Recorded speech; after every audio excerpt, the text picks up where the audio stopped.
Claudio, un gusto tenerte frente a la cámara de Voces en Lucha. Nos conocimos ya en el 2015, pero no te habíamos entrevistado hasta hoy, que va a ser la primera entrevista. 2025, han pasado 10 años desde que inauguramos también el espacio de Voces en Lucha y estamos muy felices, la verdad, de haberte conseguido para este ratito de conversa. La primera pregunta que solemos lanzar es quién es la persona que entrevistamos, en este caso, quién es Claudio Katz. Bueno, qué sorpresa.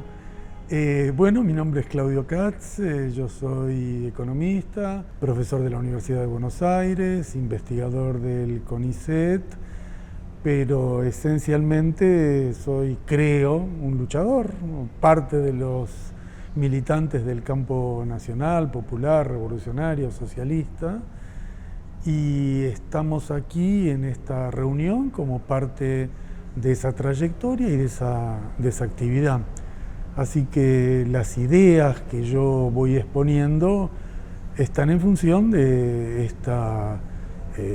este deseo, este objetivo de alcanzar una sociedad más justa, más democrática, sin explotados, sin explotación. En eso se inscribe mi vida.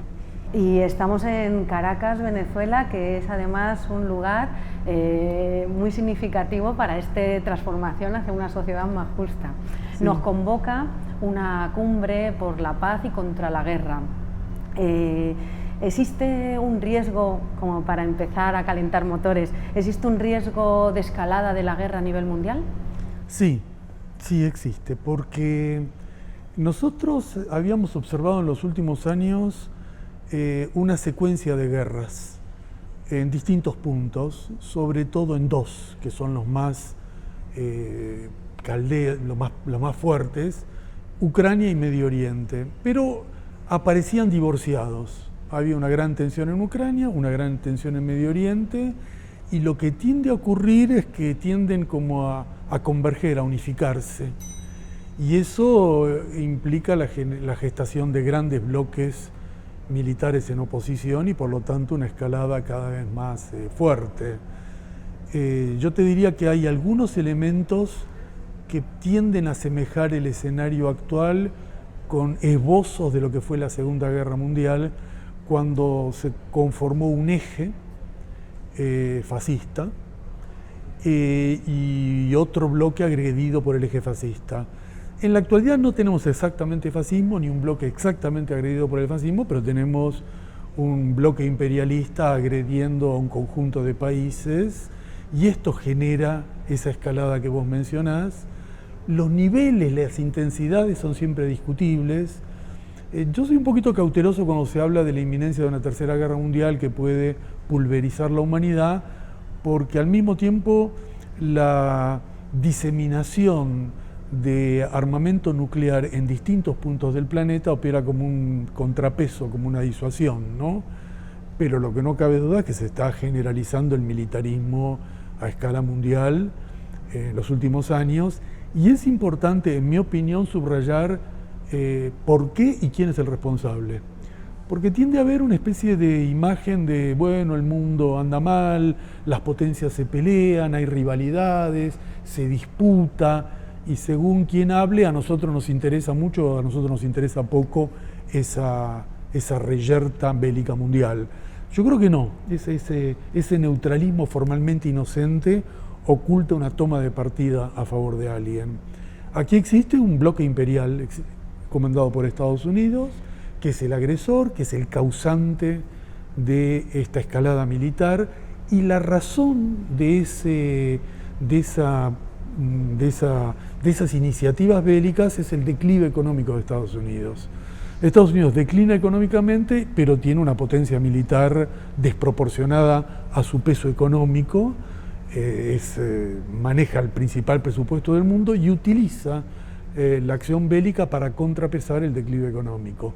Le cuesta mucho negociar, le cuesta mucho vender, le cuesta mucho producir, pero ejerce una presión geopolítica y militar para que le compren, le vendan y para que Wall Street, el sistema financiero, siga ocupando el dominio mundial y para que el dólar persista como una moneda mundial. Eso se hace con presión bélica. La diferencia quizás con otros momentos es que, en primer lugar, este tipo de escaladas terminan con saldos negativos para Estados Unidos. Afganistán, Libia, Irak, humillaciones, retiros, fracasos. Y entonces el resultado de declino económicamente, pero actúo militarmente, y en la acción militar me va mal, es una especie de imperialismo del caos. Destrucción de países, demolición de sociedades, 6, 7, 8 países de África y Oriente Medio destruidos en las últimas décadas, sin que Estados Unidos logre recomponer su hegemonía. Entonces es un círculo vicioso. Más agredo, más me va mal, más necesito agredir, y esa es la razón, la motivación de la escalada. Un último problema es el modelo de genocidio israelí que introduce como terrible novedad en la escalada bélica. Lo que estamos viendo en Gaza no es solo un atroz genocidio que no tiene ya calificativo, ¿no? Que produce una sensación de desagrado ya incalificable. Bueno, es un genocidio en tiempo real, no es que nos lo cuentan, no es que lo investigamos, lo vemos. Quien quiera no tomar posición diciendo que no conoce lo que sucede, no tiene ninguna credibilidad. Está ahí, los chicos hambreados para asesinarlos están allí, una trampa del hambre que no hemos visto nunca. Bueno, el problema es que esto no es solo Gaza, es un modelo del tipo de guerras que vienen si esto continúa. Es un experimento, el experimento de una guerra atroz. Entonces hay que prestar mucha atención porque el resultado de estas guerras que estamos viendo son el plafón para lo que se viene. Si la Alemania nazi hubiera sido detenida a tiempo, antes, en los años 30, fines de los años 30, antes de la Segunda Guerra Mundial, probablemente, es contrafáctico, no lo sabemos, no hubiéramos observado lo que vimos en ese periodo. Estamos a tiempo de frenar esto, pero el único camino es la paz como resultado de una derrota de los invasores. La paz como un resultado de la derrota de Israel, del freno de Estados Unidos, la imposición de la paz. El sentido de la paz, aquí se discute en Venezuela mucho eso, no es una demanda ingenua de que todo el mundo se ponga de acuerdo y bajen sus tensiones porque sí. Es imponerle al agresor una derrota y obligarlo a frenar su agresión. Hay muchos ejemplos históricos de que esto se logró. Cuando Estados Unidos recibe una derrota, retrocede. Cuando siente que triunfa, dobla la apuesta. Entonces, las campañas mundiales son claves y el resultado de la agresión israelí es clave y el resultado de Ucrania es clave para este desenvolvimiento.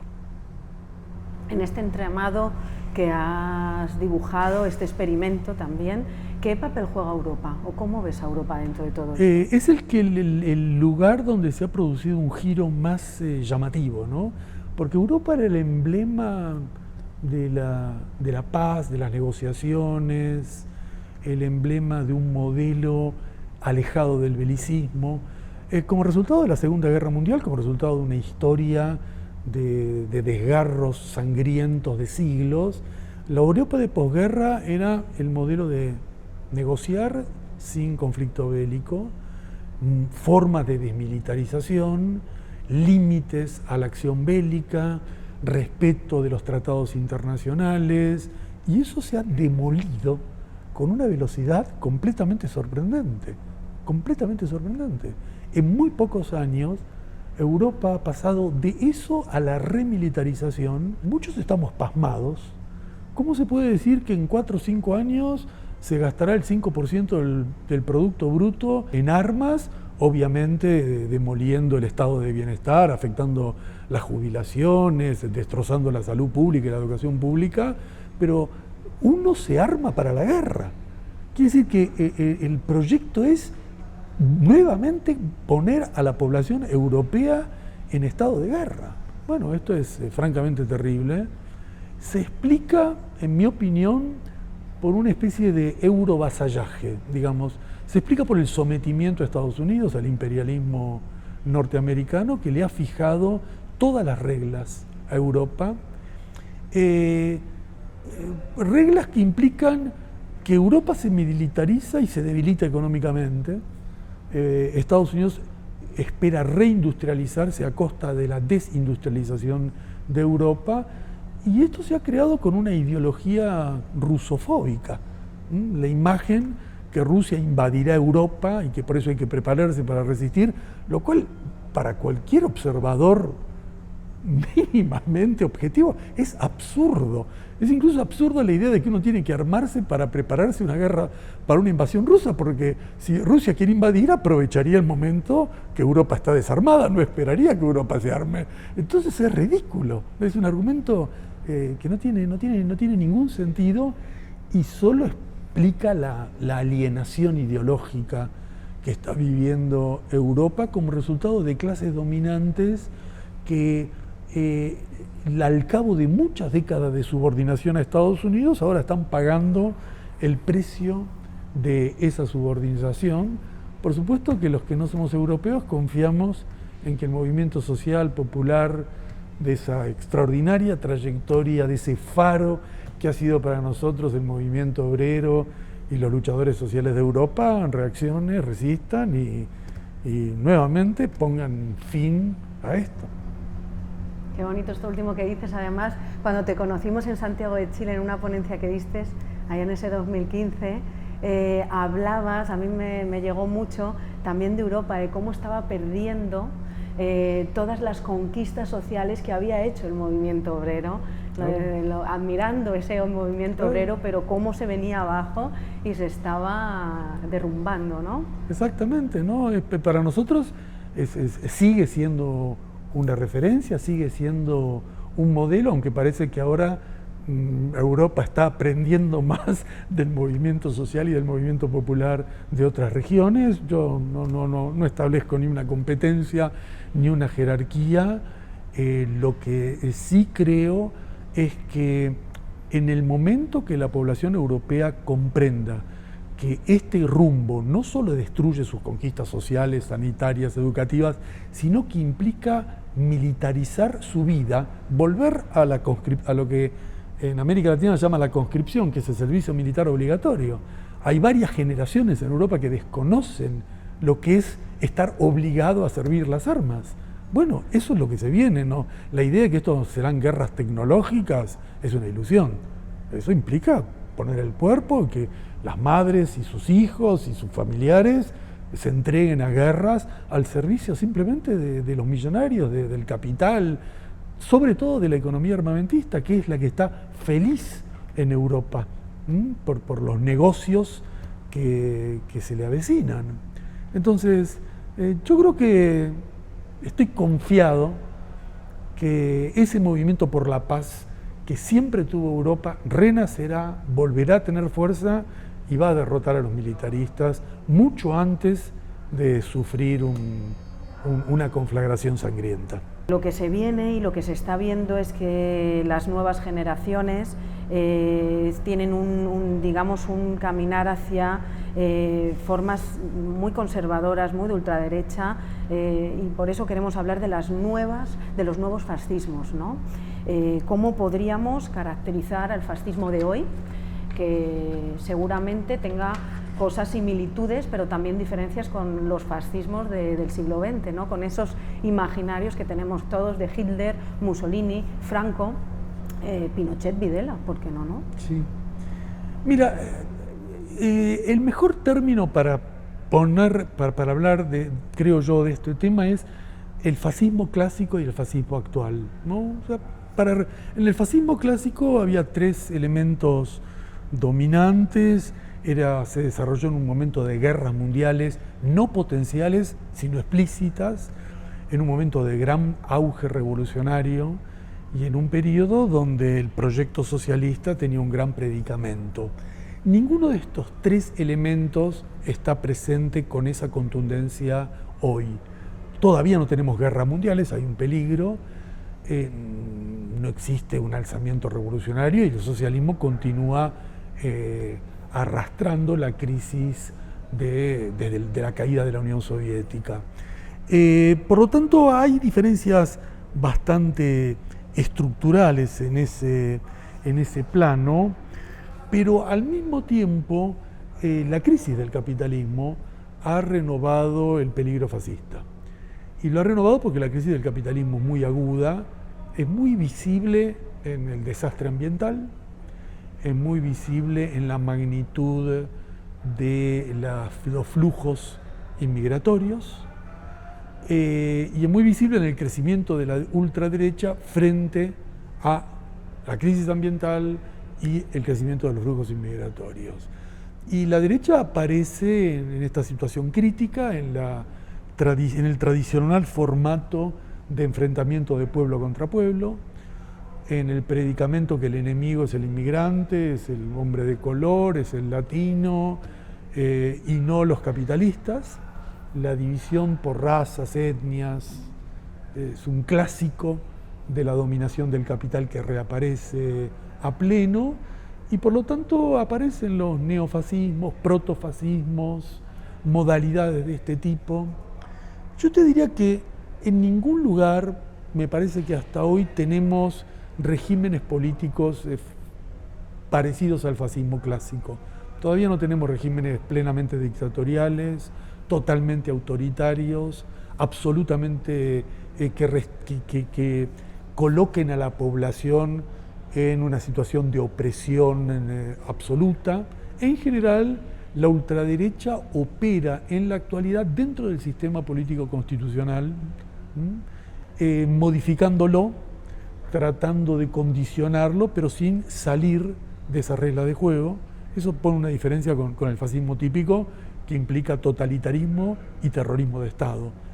En general, donde la ultraderecha es fuerte, todavía no tenemos ni totalitarismo ni terrorismo de Estado, pero tenemos bandas fascistas muy desarrolladas, que cometen todo tipo de crímenes, y tenemos el peligro de este devenir fascista, porque al cabo de varias décadas de neoliberalismo se ha creado el ámbito cultural e ideológico fértil para el desarrollo de corrientes de ultraderecha. La ultraderecha no hubiera podido tener esta penetración hace 4 décadas atrás, no hubiera podido surgir del keynesianismo, del estado de bienestar, de la socialdemocracia a la ultraderecha. Hubo una larga transición neoliberal.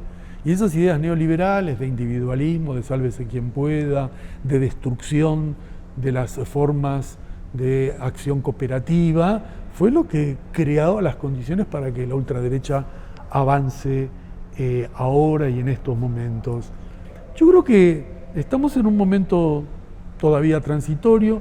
Algunos autores utilizan el término autoritarismo reaccionario para caracterizar las corrientes actuales, y esto de autoritarismo reaccionario sirve para señalar proximidades, pero también ciertas diferencias con el fascismo. Autoritarismo porque es el ejercicio cada vez más regimentado del poder político, con un líder carismático, con un mensaje reaccionario. Autoritarismo reaccionario porque apela a los mitos de que cada sociedad tiene de su pasado, volver a ser grande a Estados Unidos, el pasado español fue genial, la monarquía inglesa es la gran maravilla. Utilizar las glorias míticas de cada sociedad como el elemento de futuro, de imaginario de futuro, conquistar a los sectores plebeyos hacia eso.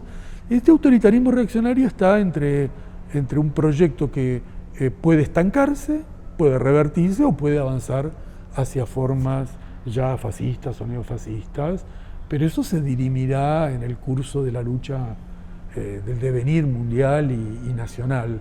Ahí ya no hay tanto un formato general, sino características de cada país. Lo que tiene en común esta oleada es que es una oleada muy signada por el trumpismo, muy signada por Trump, muy signada por Estados Unidos fijando el patrón de conducta de la ultraderecha en todo el mundo. Y esto confirma el rol central de Estados Unidos en otros planos, y la subordinación del resto. La ultraderecha europea está subordinada a Trump, lo mismo la de Oriente, lo mismo de América Latina. Entonces, también el futuro de la ultraderecha depende mucho del futuro de Estados Unidos. Un declive, una derrota de Trump en el próximo periodo debilitaría mucho el proyecto ultraderechista en el mundo, le quitaría esa referencia que parece tener hoy en día. Pero en síntesis, ¿es el enemigo principal? Nítidamente es el enemigo principal. Al respecto no hay que tener ningún tipo de ilusiones o vacilaciones o suponer que ellos son lo mismo que otra cosa. No, son el enemigo principal, tienen proyectos violentos, tienen una perspectiva y un horizonte de afianzar el capitalismo contra las masas populares y por lo tanto la lucha contra la derecha, contra la internacional reaccionaria es una prioridad y por eso en eso Venezuela es muy activa, el Congreso Mundial Antifascista y toda la secuela de eventos que siguen siempre apuntan en la misma dirección. ¿Cómo gestamos una respuesta mundial a la internacional reaccionaria? ¿No? Y bueno, a veces se avanza menos, a veces se logran ciertas cosas, quizás en los últimos meses, en los últimos años, en el último año, lo que concentra la batalla contra la internacional reaccionaria es la lucha contra el genocidio sionista. Y en eso, no solo Venezuela, también Colombia está cumpliendo un rol muy importante. La semana pasada hubo una reunión en Colombia convocada por el gobierno y junto con Sudáfrica enunciaron un conjunto de iniciativas no declamativas, prácticas de lucha contra el genocidio, ruptura de relaciones con Israel, aislar al país, romper todo tipo de conexión académica, bueno, medidas. Entonces, es una lucha, hay que entenderlo como una batalla. Podemos ajustar más o menos la caracterización, precisar si es fascismo, protofascismo, neofascismo, autoritarismo reaccionario, distinto al fascismo clásico, todo abierto. Lo que no está abierto es que contra cualquiera sea la definición precisa, hay que desenvolver una lucha fuerte para ganarles. En esta época que nos ha tocado vivir, la desinformación, la posverdad, la guerra cognitiva, son fenómenos que no ayudan a esa sociedad que queremos construir igualitaria y justa, sino más bien van a favor de este fascismo, ¿no? Sí, porque mira que justamente el sorpresivo éxito de ellos ha sido en el mundo de las redes sociales. Nadie hubiera imaginado algo así, porque se suponía que el mundo de las redes sociales era un mundo universalista, un mundo globalista, creado al compás de esa imagen benévola de la globalización, donde la privatización internacionalizaba conocimientos. Bueno, las redes sociales han sido penetradas, manejadas y dominadas en cierta medida por la ultraderecha. Esto obedece en cierta medida a que hay una plutocracia digital consolidada en Estados Unidos, un cambio estructural muy importante, que el sector económico prevaleciente en el gran capital en Estados Unidos ya no es la industria automotriz, ya no son los bancos, ya no es la metalurgia, son los 5 grupos digitales. Y el poder que ellos han alcanzado se traduce ahora en las redes. Y ellos están interesados en un giro en esta dirección. Y bueno, tenemos gente como Elon Musk que expresa claramente esa dimensión.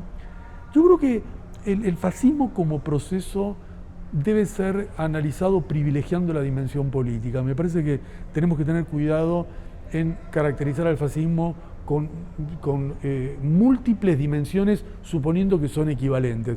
El fascismo supone muchas cosas, pero esencialmente es un régimen político. Pero, dicho esto, la dimensión cultural y mediática es clave. Es clave. Y me parece que la batalla cultural nuestra, la batalla en todos los terrenos, en ese ámbito es decisiva, ¿no? Y bueno, hay muchos compañeros siempre, ustedes, hay muchos compañeros trabajando en eso. Y bueno, si le hemos ganado en tantos terrenos, ¿por qué no le vamos a ganar en este? Hay quien habla del tecnofeudalismo. ¿Qué opiniones tienes de este concepto? Mira, es un tema controvertido. Yo creo que todavía es prematuro, yo por lo menos todavía no puedo tomar una definición muy contundente sobre esto. ¿Qué se puede decir? Sí, que hay una plutocracia digital, que esta plutocracia digital dominando el mundo de las redes, ha desbordado el mundo de las redes y ahora comienza a capturar gran parte del poder político, pero no estoy seguro, me parece un poco arriesgado suponer que esa gravitación supone un cambio en el sistema capitalista hacia un modelo diferenciado, centrado en esa dimensión digital. Yo no estoy tan seguro que la performance del capitalismo actual esté determinada por ese mundo digital que es tan importante, pero es un tema abierto. Es controvertido, la idea del tecnofeudalismo, por eso utilizo el concepto tecnofeudalismo, es la idea que el mundo digital, la plutocracia digital, introduce una gravitación importante en la renta capturada, por eso la idea de feudalismo, la renta capturada por los grupos digitales, tanto del resto de los grupos económicos como de los propios usuarios, implica una extracción de ganancias que afianzan su poder. A mí la idea de que el sistema capitalista esté centrado en el manejo de rentas y no de plusvalía no me suena, no me termina de convencer, pero estas son discusiones teóricas de los economistas marxistas que nos podrían llevar, que nos llevan derecho a la teoría del valor y a temas que dudo mucho que sean el centro de atención de esta entrevista. Yo creo que hay una interrogante, hay autores que respeto muchísimo, que desarrollan ese concepto, y autores que respeto muchísimo que critican este concepto. Lo que no cabe duda es que hay un fuerte poder del sector digital que está captando, que está ganando espacio en el poder político, y te diría que una de las razones es que luego de dominar las redes, luego de dominar el usuario, luego de dominar los algoritmos y garantizarse mercados en esa intermediación entre la publicidad y la empresa, las 5 grandes compañías de Estados Unidos han llegado a la misma conclusión que el resto de los capitalistas, y es que ellos mismos pueden perder frente a China. Y eso les ha provocado un giro. Lo que pasó hace pocos meses con DeepSeek, la aparición de una empresa que, al estilo chino, con poca inversión, alta productividad, logró desbancar a su par estadounidense, es el modelo de lo que está ocurriendo en este sector. Entonces, en este sector no estoy tan seguro si lo podemos, no estoy tan seguro en la caracterización teórica, si es tecnofeudal o no, pero sí estoy seguro que este sector ha cambiado de postura y acompaña a Trump en la batalla contra China, a costa del viejo universalismo que tenía anteriormente. Este es un giro que explica en gran parte por qué Trump ha llegado a donde llegó, ¿no? Es como otra faceta del problema. Sí. Ahí estaremos pendientes de cómo evoluciona este concepto. Sí. Y quizás hagamos, quién sabe, ¿no? Podamos hacer un especial de la teoría del valor. Claudio, ahí ya nos meteríamos en otros temas, ¿no? Ahí lo dejo. Has escrito recientemente una serie de artículos sobre el BRID, los tenemos en la página web, invitamos a quien nos esté viendo a leerlos para profundizar en la temática, pero queremos aprovechar la entrevista para preguntarte cuáles son las virtudes de esta alianza y su caracterización, si puede ser, llamarse así, antiimperialista. Mira, con los BRICS está ocurriendo lo mismo que ocurre con otros fenómenos contemporáneos, y es un desemboque en algo inesperado para ellos y sus adversarios. Inicialmente los BRICS eran una coalición de algunos países para reformar el sistema financiero mundial y encontrar ámbitos, nichos más favorables para ellos dentro de la globalización.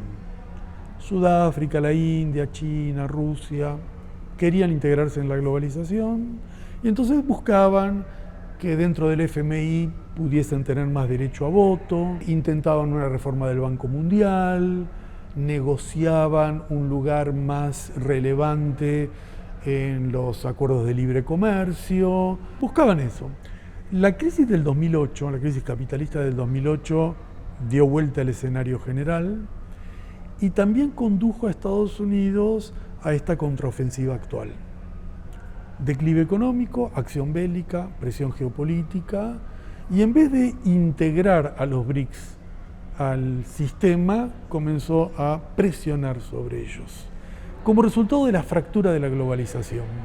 Con la crisis del 2008, no solo el capitalismo estuvo en peligro por la caída de los principales bancos, sino que todo el modelo de globalización, de transnacionalización, quedó erosionado, y a partir de ese momento reaparecieron bloques económicos internacionales distintos. Esos dos bloques económicos distintos conducen a Estados Unidos a una gran presión sobre los BRICS, y entonces los BRICS mismos fueron cambiando. El punto de giro, te diría que los BRICS cambiaron con la invasión a Ucrania, en mi opinión, porque la invasión a Ucrania tuvo un efecto inédito, que es la decisión de Estados Unidos y Europa de introducir sanciones contra Rusia, sanciones económicas, rompiendo todas las reglas económicas mundiales, diciendo: a partir de hoy, tú, por haberte metido en una guerra, yo te confisco los bienes el dinero que tienes depositado en Londres, y los millonarios rusos del Estado ruso sufrieron ese tipo de sanciones. Y eso rompió el principio de funcionamiento económico mundial.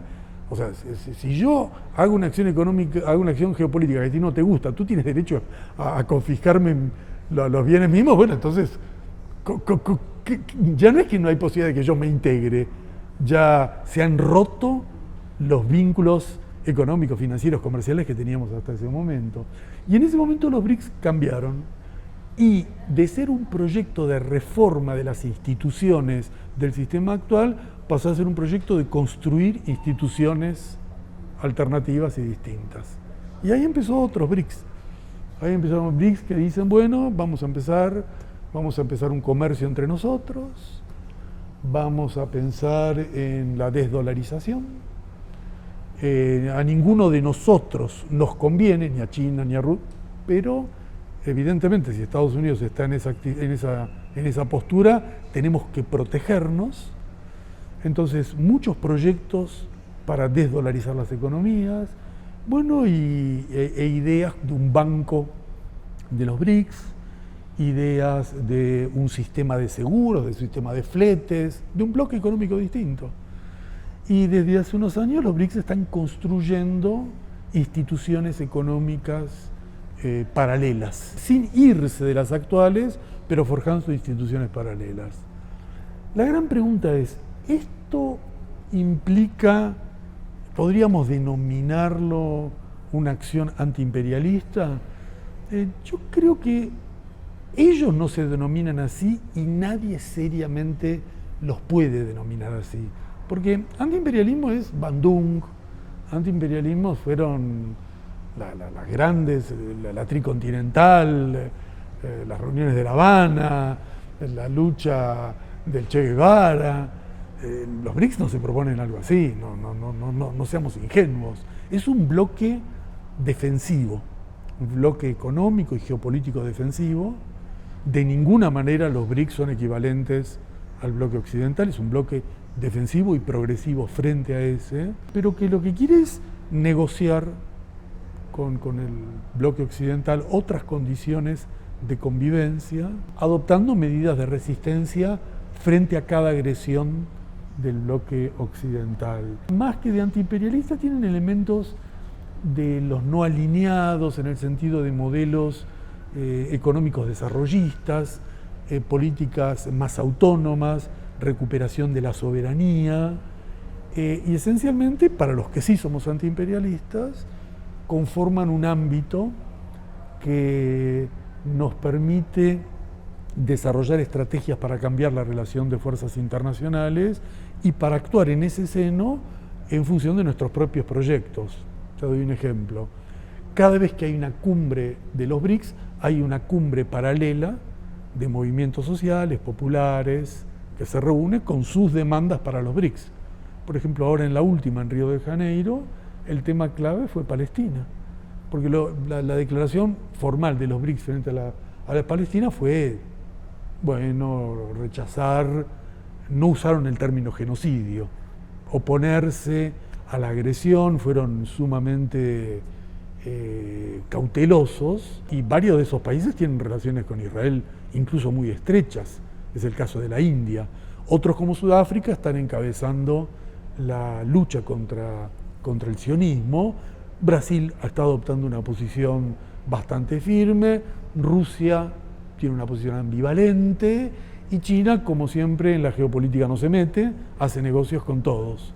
Bueno, puede decir, eso es antiimperialista. Eso no es antiimperialista, pero la reunión de los movimientos sociales que se hizo junto a la cumbre de los BRICS, exigiendo, proponiendo, planteando medidas muy concretas, sí es antiimperialista. ¿Y cuál es la diferencia? Que cuando se reúne la OTAN, no hay una reunión de movimientos sociales para reclamarle a la OTAN que adopte medidas positivas. No, cuando hay una reunión de la OTAN, marchamos contra la OTAN porque son nuestros enemigos. Cuando hay una de las reuniones de los BRICS, no marchamos contra los BRICS, porque los BRICS no son nuestros enemigos. Pero los BRICS tampoco son nuestros representantes, son una coalición que puede favorecer el desarrollo de nuestros proyectos y con la cual tenemos que establecer todos los vínculos necesarios para hacer avanzar la causa popular.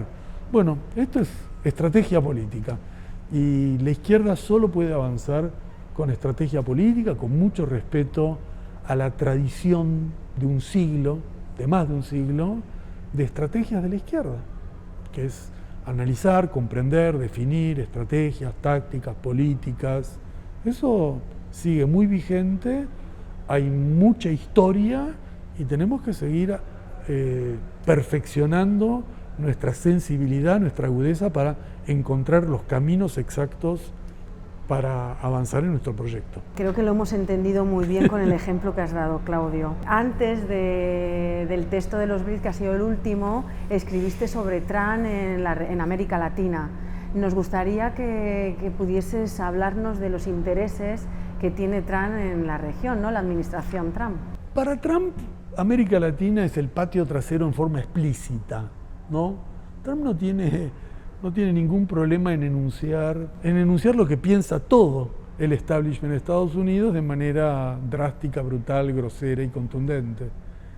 Y entonces él ha dicho que América Latina tiene que subordinarse, entregarse y someterse a Estados Unidos, porque sí, porque Estados Unidos es el que manda. Él le ha dicho a América Latina, ustedes tienen que entregarnos todos los recursos naturales de ustedes a nosotros, porque nosotros somos los dominadores del mundo. Y sobre todo ustedes lo que tienen que hacer es entregarnos esos recursos a nosotros y de ninguna manera negociarlos con China.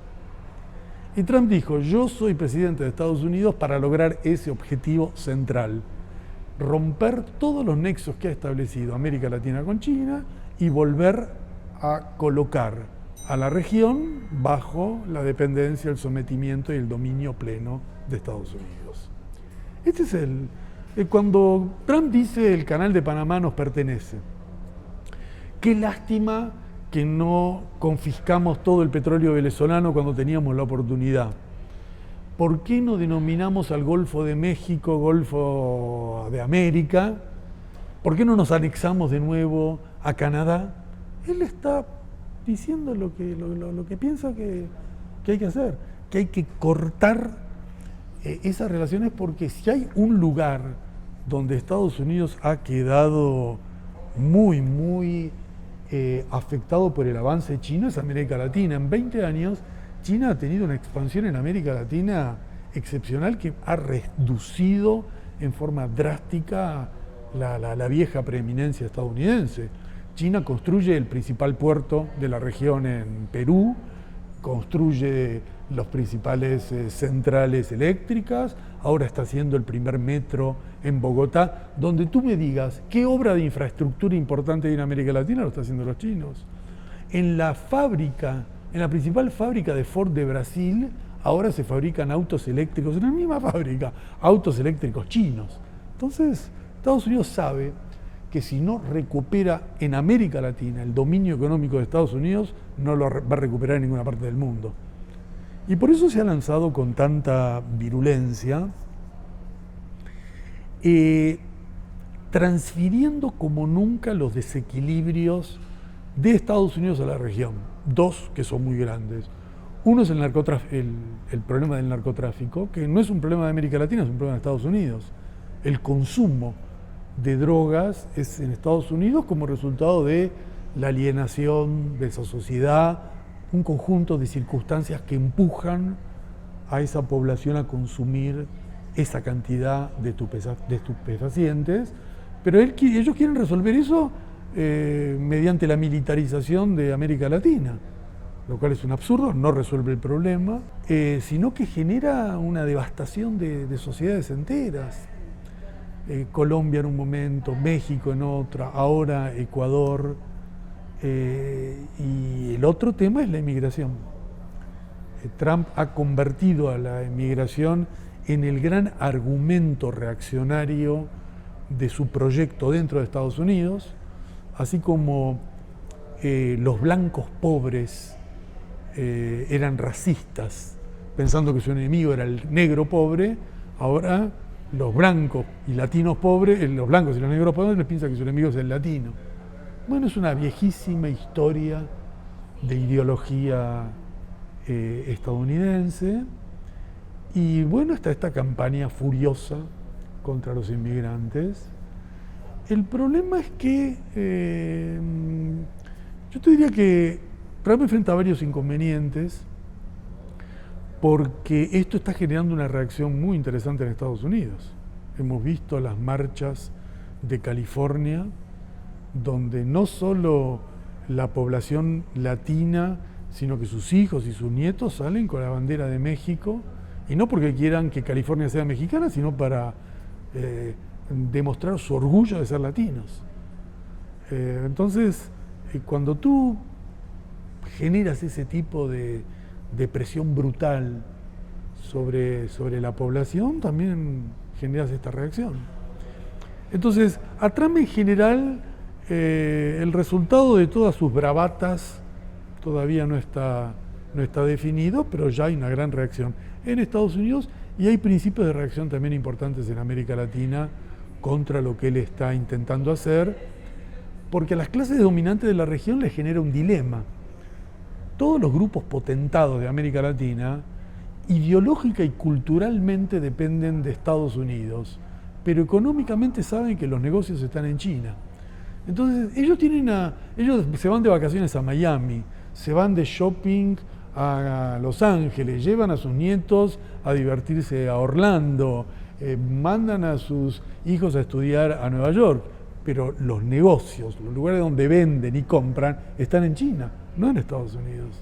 Entonces, los propios grupos dominantes están en una relación muy ambivalente frente a las exigencias de Trump, porque saben que si ellos aceptan eso, Estados Unidos quizás se recompone, pero los países latinoamericanos caen y sus propios negocios quedarán muy afectados. Entonces, hay una disyuntiva compleja también para los grupos de poder de América Latina ante esta prepotencia de Trump frente a la región. El resultado está abierto. Justamente hablas también de los poderes económicos, ¿no? ¿Cómo se expresaría el neofascismo en América Latina y la relación con el capitalismo? En América Latina tenemos una ultraderecha de Trump muy semejante a Trump. Está Bukele en Ecuador, está Bukele en El Salvador, Noboa, Boullarte, Milei, Bolsonaro. se ha creado un grupo, un sector de ultraderecha bastante importante en la región, pero yo te diría que ellos tienen una diferencia importante con Trump. Trump es un proyecto geopolítico y es un proyecto económico para recomponer el declive de Estados Unidos.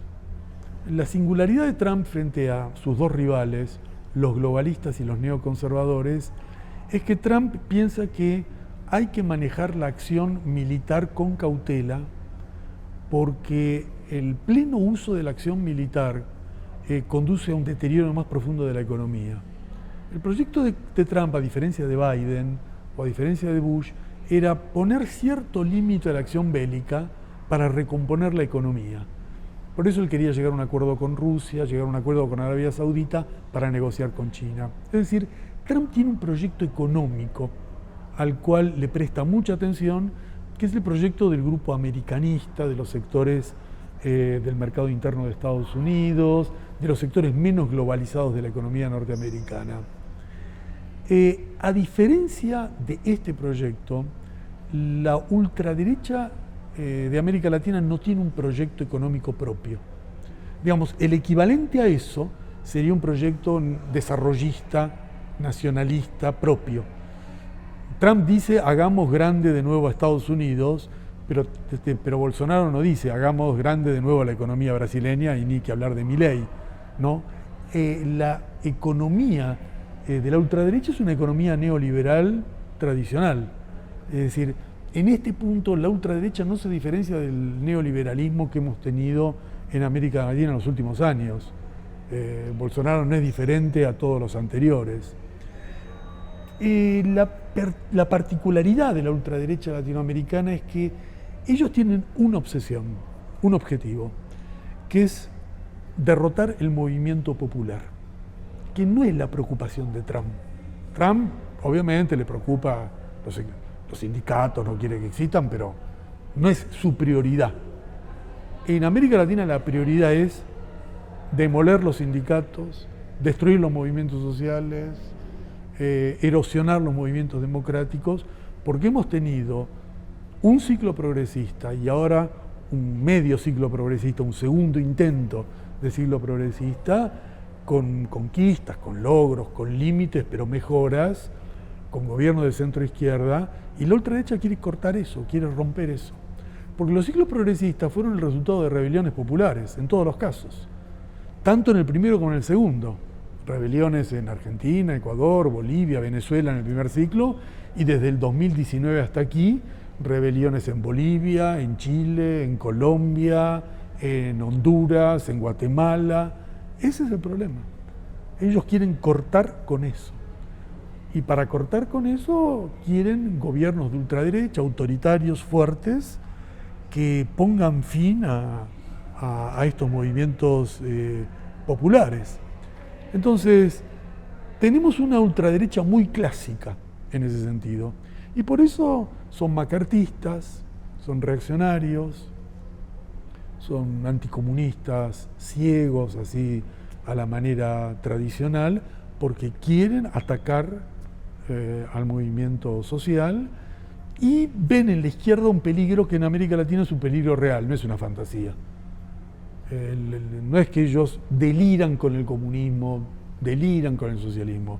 Las corrientes de izquierda están muy presentes en la historia, en la tradición y en la realidad de América Latina, en el proyecto del siglo XXI, en que cada proyecto radicalizado de América Latina retoma alguna variante del proyecto socialista, con las banderas del Che, de Fidel. Ellos vienen para eso. Y por lo tanto, no tienen ninguna sofisticación. Son muy directos, muy contundentes y plantean los términos en la forma de una batalla clásica de ultraderecha contra el movimiento social y popular. Claudio, aterricemos esto al caso Milei, ¿no? A tu país, la Argentina. Entiendo que esta explicación es muy grande, ¿no? Que ha llevado a Milei a la presidencia y qué está pasando con ese movimiento popular ante un gobierno antipopular totalmente. Estamos en plena disputa no está nada resuelto. Milei es un exponente delirante de esta corriente. La llegada de Milei se explica por la magnitud de la crisis económica argentina, que es un país sometido desde hace 20, 30 años a un declive, sube, baja, pero siempre para abajo, comparativamente con las economías que eran semejantes, Brasil o México. Argentina ha quedado tremendamente relegada, y con grupos de poder que han optado por descapitalizar al país a través de una fuga de capitales que mantiene prácticamente más de un Producto Bruto Interno afuera. Dinero que ganan lo invierten en propiedades en Miami o capitales fugados en Suiza. Un país que ha aumentado la pobreza a niveles impensables. En los años 70 había en la Argentina 3-4% de pobres, ahora hay 39%, 40%. Un nivel de deterioro. Quien conoció a la Argentina hace 30 años no puede creer que eso es Argentina hoy. Entonces, esa desarticulación tan fuerte de la economía en el plano social, con tanto desempleo, con tanta pobreza, con tanta miseria, genera desesperación y búsqueda de soluciones. Hubo una enorme decepción con el último gobierno, el gobierno de Alberto Fernández, decepción total. Probablemente fue el gobierno peronista de toda la larga historia del peronismo que generó un rechazo, ¿no?, muy grande, muy grande. Y bueno, en un contexto inflacionario, Milei haciendo demagogia con dos ilusiones absurdas, que la culpa de todo la tiene la casta, no se sabe qué es la casta, y después que él iba a dolarizar la economía y por lo tanto tu salario iba a estar en dólares y ibas a poder comprar en dólares. Bueno, con esos dos fetiches ganó la elección y ha destruido en un año y medio, ha hecho una obra destructiva que no se veía en décadas. O sea, destruye todo, destruye. Todo lo que vale de la Argentina lo destruye. Destruye la salud, destruye la educación, destruye la investigación, destruye la universidad, destruye el nivel de vida de los jubilados, todo, con un lenguaje procaz, con insultos. ¿Y cómo puede ser que siga? Yo creo que hay varias causas. La principal es que es un individuo sostenido por las clases dominantes. Las clases dominantes están decididas a que la Argentina sea como Perú, un país primarizado por una economía primaria muy elemental, con un régimen político centrado en las Fuerzas Armadas, el poder judicial, el poder económico, y el poder político ahí se lo maneja, se lo cambia, al presidente se lo pone, se lo saca, y un nivel de informalidad laboral que en Perú ya es el 70%, empobrecer Y esto a Perú se llegó porque en Perú se destruyeron las organizaciones sociales para eso, para hacer algo así. Hubo que destruir sindicatos, demolerlos. Bueno, ellos quieren hacer eso y están dispuestos a cualquier cosa con tal de lograrlo. Cuando te digo cualquier cosa, es sus propios beneficios. Porque Milei es el exponente del capital financiero. El único sector que gana con este modelo son los bancos. Pierde la gran industria y pierde el agro. Pierden. Y vos decís, pero si están perdiendo, ¿por qué lo sostienen? Porque ellos prefieren perder con tal que se destruya el movimiento popular. Porque la Argentina sigue siendo, así todo, el país que tiene los sindicatos más importantes de América Latina. Y el país donde las movilizaciones democráticas reúnen multitudes. Y donde cada vez que hay un hecho importante, la gente sale a la calle. Y donde se vive en movilización. Y es una cultura, es una historia de muchas décadas. Y ellos quieren cortar con eso. Quieren hacer un país donde eso esté prohibido, limitado, se rompa un legado que desde mi bisabuelo hasta acá, cada generación recompone en otras circunstancias el sindicato, la organización comunal, la cooperativa y la calle. Y la conciencia que todo se cambia en la calle. que muy bien, hay una ley que puede ir al Parlamento, podrá salir, podrá no salir, pero si no está a la calle, si no hay movilización, no se logra nada. Eso está en el ADN de los argentinos como resultado de una larga historia. Bueno, Milei quiere romper eso. Y eso no se rompe de la mañana a la mañana, así nomás. Entonces por eso es una batalla. Estamos en esa batalla y veremos lo que sucede. Y pasamos de ahí a justamente un gobierno que lo que quiere es crear el poder popular, no alimentarlo. Volvemos aquí a Venezuela. Claudio, dentro de pocos días se conmemora las elecciones donde quedó victorioso el presidente Nicolás Maduro, pero también hubo un intento de golpe de Estado frustrado. Tú hablas de golpismo permanente en Venezuela. Sí. Fíjate que aquí se ha intentado hacer exactamente lo mismo que se hizo en Medio Oriente. En Medio Oriente se destruyeron países, ¿no? Ya no queda nada de Irak, ya no queda nada de Libia, ya no queda nada de Siria. Y eso es lo que ellos querían hacer con Venezuela, destruir Venezuela. Más aún, lo que lograron fue destruir Haití, pero no lograron destruir Venezuela. Y por eso han hecho todas las conspiraciones que tú puedas imaginar y han fracasado. Y han fracasado por la firme decisión del pueblo y del gobierno de resistir. Y estamos en ese plano, en ese punto, en una coyuntura más favorable, porque la derecha está muy golpeada, como nunca, en Venezuela, muy doblegada, y una economía que se recuperó un poco, pero sobre todo un proyecto comunal que recobró fuerza. Y eso para mí es lo más alentador. Se ha vuelto a las raíces construir una fuerza popular desde abajo asentada en las comunas, y ese proyecto está retomando fuerza. Tenemos que registrar que el gobierno logró evitar terminar como el gobierno de Siria, que es lo que quería, y el pueblo logró evitar que destruyan su sociedad como en el mundo árabe. Y te digo, la comparación vale, porque Venezuela es un país petrolero. O sea, la razón por la cual existe ese hostigamiento es la misma razón que explica la furia prevaleciente en Medio Oriente, el petróleo, el manejo del petróleo. Por eso se hace eso.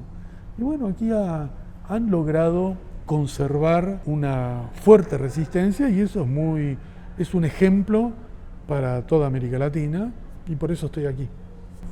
Claro, además hubo unos momentos muy complicados para el pueblo de Venezuela cuando fue atacado por ese bloqueo, en donde les robaron todos los productos que tenían, fueron la acaparación, ese momento, pero ha sabido dar la batalla también frente a ese golpe, ¿no?, con la soberanía alimentaria, con esa producción alimentaria. Todos se pusieron a sembrar el suconuco y fue más allá, hubo muchas voluntades, y hoy pues el plato de comida de la mesa tiene los vegetales, todos son producidos de aquí, ¿no? El cereal. Bueno, eso es una grata sorpresa que hemos visto tanto, que muy grata, ¿no? Porque ellos han hecho de la adversidad virtud.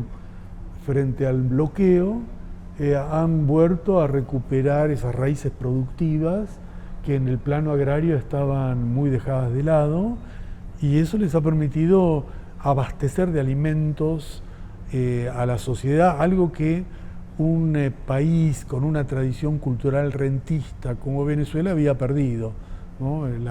Vender petróleo e importar todo lo demás.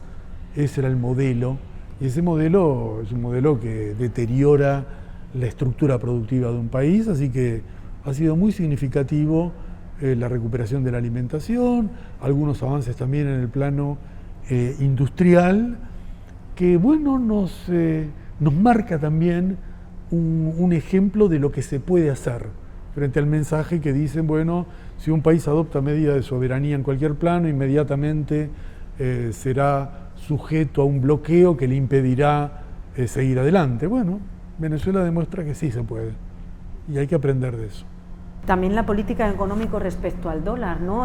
Fue cuestionada, eso ha generado también sus críticas, quienes lo defendieron, quienes no, pero parece que fue una respuesta positiva. Mira, el dólar es un instrumento, es una moneda. Las monedas son instrumentos, son medios de pago, medios de cambio, medios de atesoramiento, medios de reserva. No hay que convertir a la moneda en un fetiche según el cual si la moneda es nacional es soberanía, si la moneda está nominada en otro signo monetario es pérdida de la soberanía. En general, un país tiene que tener una moneda, y eso es obvio, y Venezuela, cuando recupere su moneda, tendrá otro espacio para desarrollar su política económica.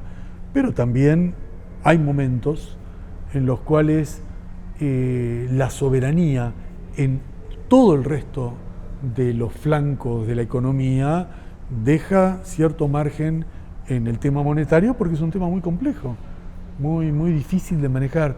Los países que tienen alta tradición inflacionaria, que han sufrido embates inflacionarios tan fuertes como Venezuela, es muy difícil recuperar el signo monetario nacional.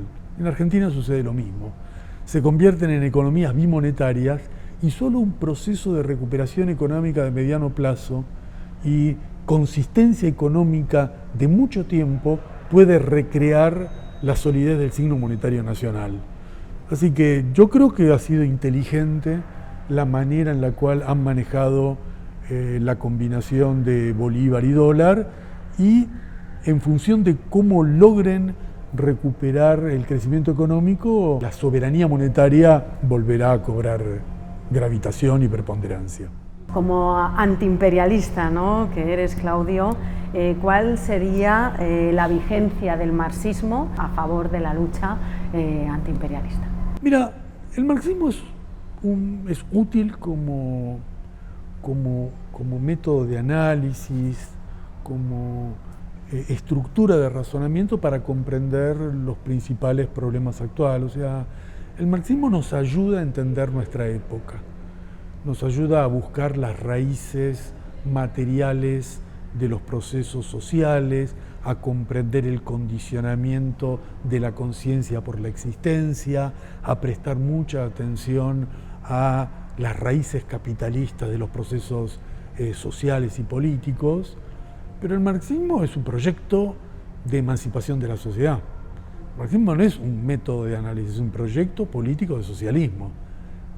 Los que piensan en un uso del marxismo divorciado del proyecto comunista están quitándole al marxismo su corazón, su esencia. Y por lo tanto, el marxismo en América Latina es el proyecto de socialismo en América Latina. Y ese proyecto de socialismo en América Latina implica, creo yo, en primer lugar una batalla cultural, una batalla ideológica. Hoy una batalla contra la ultraderecha en el plano del socialismo. ¿Por qué en el plano del socialismo? Primero porque la ultraderecha ha vuelto a exponer sus miradas con contundencia y sin ningún tipo de titubeo. La ultraderecha dice: yo soy ultraderechista, no tengo ningún problema, y yo defiendo estos valores porque son mis valores. La ultraderecha dejó de lado el discurso ambiguo del político tradicional, del político de centro derecha, que dice que él no es ni de derecha, ni de izquierda, ni de nada, que él piensa que esto está bien, pero lo contrario también está bien, y lo contrario puede ser esto. No, ellos dicen: nosotros somos ultraderechistas. Y ese mensaje, paradójicamente, comenzó a ser atractivo para sectores juveniles que estaban completamente fastidiados de la mentira y la falta de autenticidad del grueso de los políticos, que pueden ser de cualquier cosa.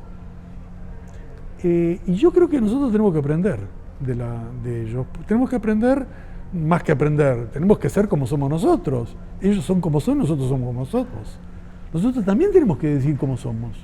No podemos tener miedo de decir que somos socialistas, que somos comunistas, que defendemos la bandera de la izquierda, que nuestro proyecto es anticapitalista, que somos antiimperialistas. No podemos ocultar lo que somos, pero no solo porque no corresponde en la vida tener una doble moral, sino porque no es productivo, no es útil, porque para tener credibilidad y legitimidad, para que alguien te crea, tiene que haber autenticidad en el mensaje. Y bueno, nuestro mensaje es ese, y tenemos que formularlo así. Entonces, en nuestra batalla contra la ideología de la ultraderecha es con nuestras propias ideas, explicitadas, y demostrando que ellos, incluso, ellos mancillan, ellos deforman conceptos que son propios del campo de la izquierda. Por ejemplo, el concepto de libertario, ¿no? Es algo insólito que en los últimos años el término libertario haya quedado identificado con un hombre de derecha, cuando históricamente libertario fue una de las denominaciones del movimiento anarquista o del movimiento antiestatista.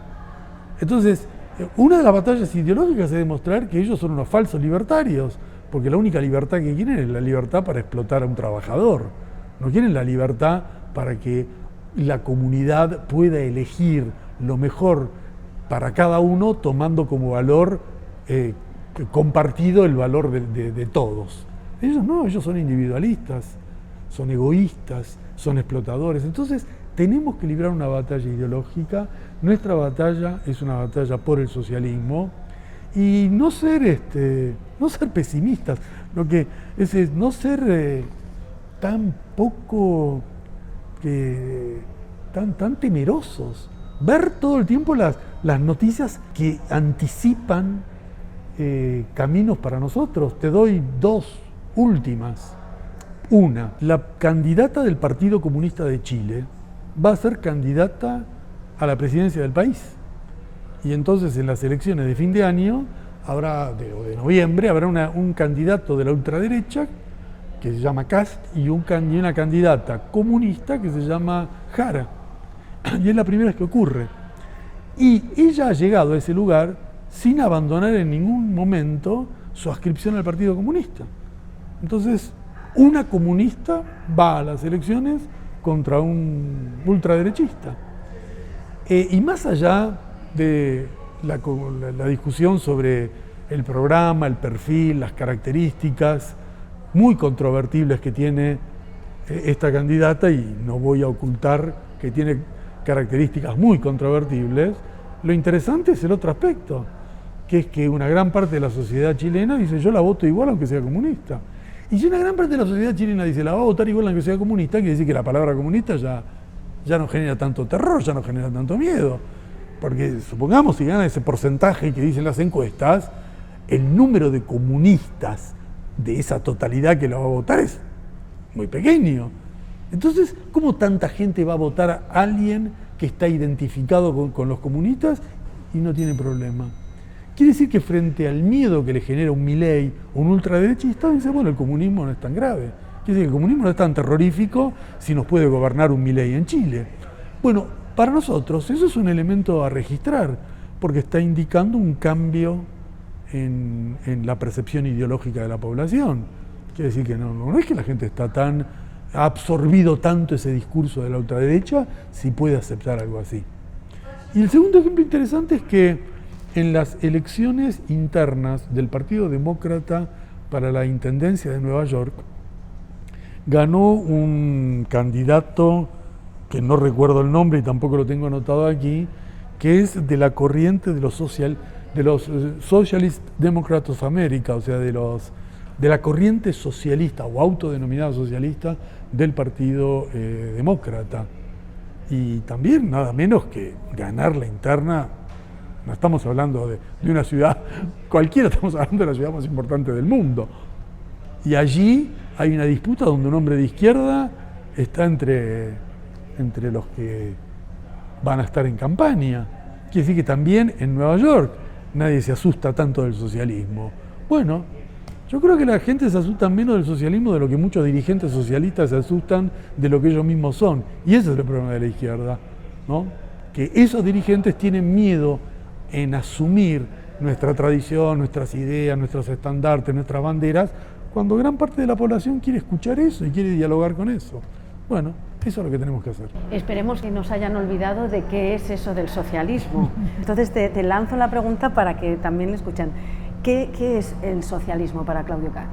Luchar por una sociedad que ponga fin a estos niveles terroríficos de desigualdad. Ante todo es eso. No puede ser más que un puñado de capitalistas se sigan enriqueciendo a nivel mundial. Se cuentan, son miles los multimillonarios y son millones y millones y millones los empobrecidos. Y eso a escala global, a escala de cada país, hay que poner fin a estos niveles de desigualdad. Y el proyecto socialista es, en primer lugar, esa justicia, ese nivel de justicia. Y eso supone un conjunto de medidas fiscales básicas, de modificación del sistema impositivo que equilibre un poco las cosas. Entonces el socialismo es puntos de partida elementales: mejorar los niveles de vida, mejorar el salario, reducir la desigualdad, recuperar la educación pública, recuperar la salud pública, comenzar por allí. Y es un proyecto de largo plazo, es un proyecto que empieza por lo básico y concluye por lo que más ambicionamos todos nosotros, que es una sociedad de verdadera justicia y de verdadera democracia. Porque ¿cómo puede haber democracia en una sociedad donde un puñado de poderosos manejan las palancas del poder? Cuando ocurre algo así, el voto es una formalidad. Votamos, definimos quién gobierna, pero el que gobierna no tiene el poder. El que tiene el poder lo tiene en sus manos sin consultar a la población. ¿Quién elige al poder judicial, al poder militar, al poder mediático, al poder económico? Se eligen ellos mismos a partir del poder que ya tienen. Bueno, el socialismo es un proyecto por el cual, en un proceso de largas transiciones, donde la conquista del gobierno es el punto de partida, disputemos con ese poder real, económico, mediático, militar, judicial, hasta construir una sociedad igualitaria. Y los caminos para lograrlo son muy variados y cada sociedad elige y define otro camino en función de su historia y en función de su tradición, pero es un objetivo de todos, una sociedad para todos. Claudio, has aportado muchísimo en esta entrevista. Yo imagino que también generará mucha reflexión. De repente nos encontramos algunos comentarios que te lanzaremos para que puedas responder, y la vamos a cerrar como siempre preguntando a quien entrevistamos, quien nos ha regalado este ratito, ¿qué es la dignidad? ¿Qué es la dignidad para ti, Claudio? Luchar. La dignidad es resistir, es no resignarse nunca. Uno no puede tolerar la injusticia, no la puede tolerar. Y cuando hay injusticia hay que luchar por el fin de esa injusticia, y cuando uno hace eso se reconcilia con uno mismo, ¿no? Entonces da una gran tranquilidad moral, espiritual, saber de que uno está comprometido, sigue comprometido y lucha por la dignidad. Se vive mucho mejor de esa forma. Pues muchísimas gracias. No sé si quieres aportar alguna cosa más, pero ha sido maravilloso. Bueno, ahí lo dejamos. Un gusto.